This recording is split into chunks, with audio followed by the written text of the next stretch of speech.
Hi, my name is Karthik Patil and today I am going to give a brief introduction to chapter 10 of class 9 gravitation. We are all familiar with the word gravitation. So in this chapter we will be learning about gravitation. So firstly let's move ahead with a discovery of gravitation. There is a popular story that when Newton was sleeping under an apple tree, an apple from the tree fell on his head, which just made him curious. Why is the apple falling from the tree towards the earth? Why didn't it just go in any other direction possible? So this is what led to the discovery of gravitation. Also, Newton thought, why does the moon just move around our earth in a circular path? Why didn't it just go in a straight line? So for this you people need to recap an activity where we would tie a stone with thread, and on the other end we just hold it in our hands and whirl it around, and when we whirl it, it just moves in a circular path. It just moves in the circular path only until we hold it. As soon as we leave it, it just goes in a straight line. It just goes in a straight line and falls down. It is just going in a circular path only because a central force, a force towards the center is acting, and that force is known as centripetal force.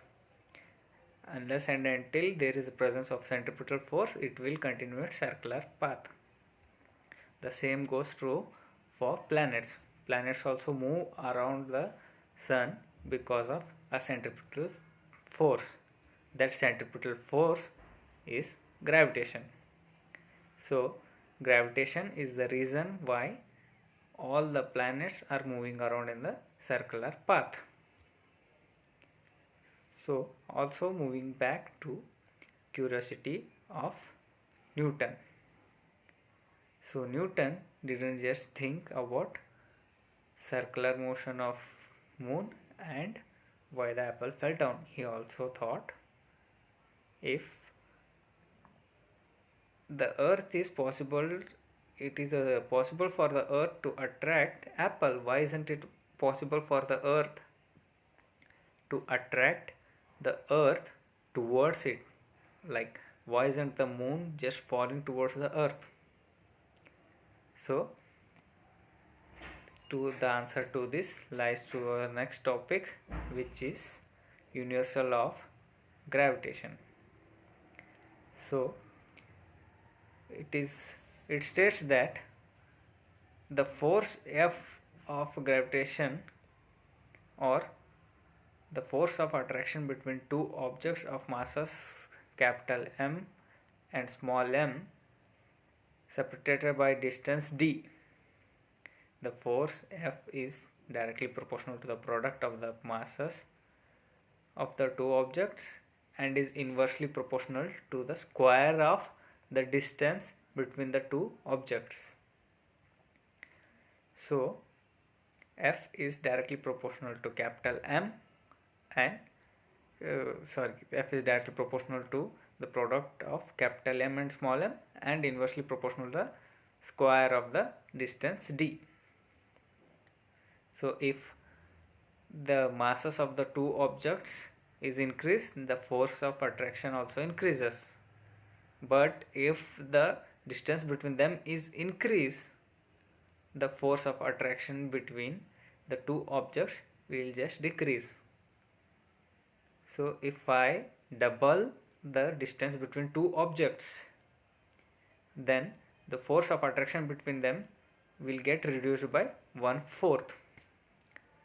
So now we have F is directly proportional to capital M into small m whole divided by d square. So to remove this proportionality, we need to include an proportionality constant, and that proportionality constant is gravitational constant, capital G. the value of capital G is 6.67 into 10 to the power minus 11 Newton meter square per kg square, and so the unit is Newton meter square per kg square. So this is a brief introduction to the chapter gravitation.